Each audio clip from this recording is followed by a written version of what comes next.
Hello, and welcome to our training on supporting victim survivors who have guardians. My name is Amy, and I am the Disabilities Grant Coordinator at the Sexual Violence Center. First, let me tell you about the program that brought this training together. The policy and procedure on supporting victim survivors who have guardians was developed through our collaboration with the ARC of Minnesota, called Accessing Safety in Hennepin County. This is a collaboration funded through the Office on Violence Against Women from 2013 to 2020. The mission of the collaboration is to improve how both agencies support victims with intellectual and developmental disabilities. We will work together to provide services that respect and empower victims. We will help victims get the skills and resources they need to heal. We're going to start with a refresher. I am hoping that those of you watching this have already completed some of the training we have available on working with people with intellectual and or developmental disabilities. If you have not completed that training yet, that is fine. Some of this information might be new to you, but just know that you will be learning more about it at another time. And if you finish training and you still feel like you have more questions or like some more information, you can talk to SCC staff. Feel free to kind of poke around this website that you're using for this training. The two webinars that are available on this website should be pretty informative. The longer one will cover a lot of the information that I'm going to talk about right now as a refresher. So, an intellectual disability is a disability that occurs before the age of 18. People with this disability experience limitations in two main areas: intellectual functioning and adaptive behavior. These limitations are expressed in the person's conceptual, social, and practical everyday living skills. A number of people with intellectual disabilities are mildly affected, making the disability difficult to recognize. Intellectual disability is diagnosed through the use of standardized tests of intelligence and adaptive behavior. Intellectual disabilities are sometimes called developmental disabilities or cognitive disabilities. Guardians are appointed by a court to help people with disabilities in making certain decisions. Sometimes parents of people with disabilities seek to become guardian through this court process, but they're not automatically made guardians. Guardians are given specific powers over the ward, which is the legal term for the person who has a disability. The powers are explained in the papers of guardianship. Powers can include power over medical decisions, power over where someone lives, things like that. In statute, guardians are required to act in the best interest of the ward. So how do you know if someone has a guardian? Well, you're always going to assume ability. Most people with disabilities do not have guardians. Even if someone does have a guardian, that guardian might only have limited powers. Guardians are appointed certain powers by the court. There are 7 different types of powers, ranging from full plenary guardianship, meaning all the powers, to guardians with only one power, like finances or choosing where someone lives. As advocates, we see the person first and we assume ability. There are 2 ways we might learn that someone has a guardian. The victim survivor might tell you, or the guardian might tell you. For example, a guardian may be at the hospital with the victim survivor for a SANE exam. Remember, you don't know for sure if someone is a guardian or what powers they have until you see official papers.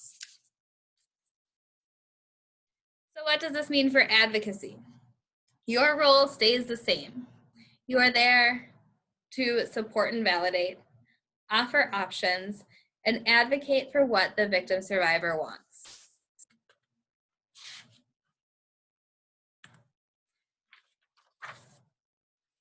What if the guardian wants to be involved? The guardian should be treated as a secondary victim survivor, which means they can be provided with an advocate as well. It is up to the victim survivor how much the guardian is involved. A guardian is a third party. So if they are present while the victim survivor is receiving services from an SCC advocate, judicial privilege is waived. This means we cannot guarantee confidentiality for anything said in the presence of a guardian.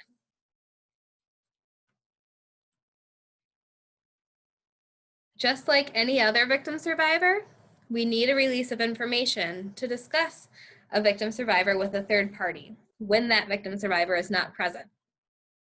If the victim survivor wants to share information when all three parties are present, then verbal consent to share information is enough. If the victim survivor wants us to talk directly to the guardian about them, then we would need a release of information.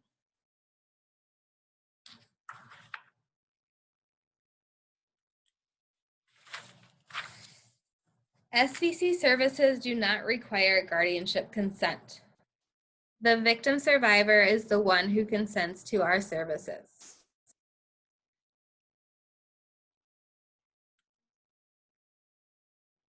Hospitals and other service providers have their own policies about guardianship consent.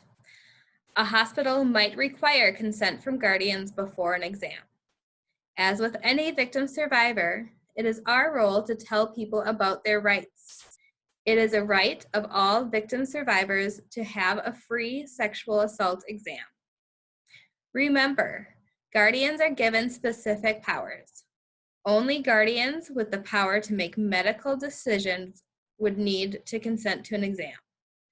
While it is ultimately the nurse's decision if they need guardianship consent, we can still advocate for the rights of the victim survivor to access the exam.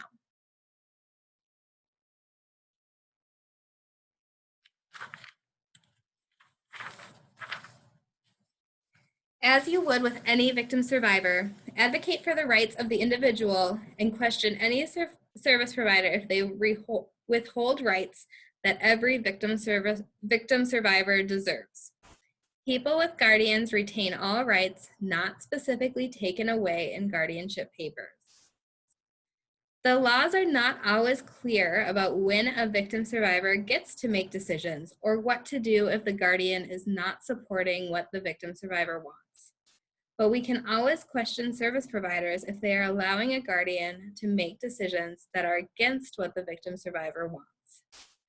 Guardians are tasked to act in the best interest of the victim survivor, and that should mean allowing the victim survivor to make the decisions about what happens after a sexual assault. Track any problems with service providers, such as nurses or police officers, and report their concerns to staff at SCC. Remember to get a release of information if the victim survivors want us to follow up with these system folks.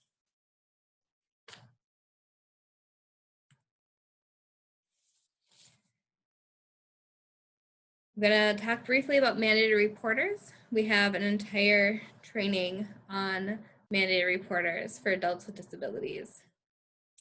Most sexual assault advocates are not mandated reporters for vulnerable adults, but some interns might be mandated reporters.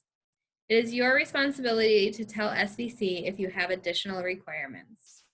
Please talk to your supervisor or to SCC staff with any questions about your mandated reporting responsibilities.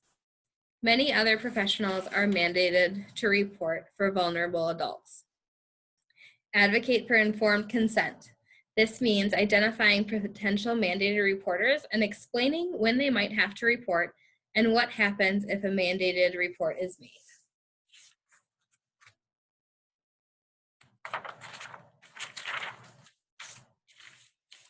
So in summary, when working with a victim survivor that has a guardian, your role stays the same. You are there to support and validate, offer options, and advocate for what the victim survivor wants.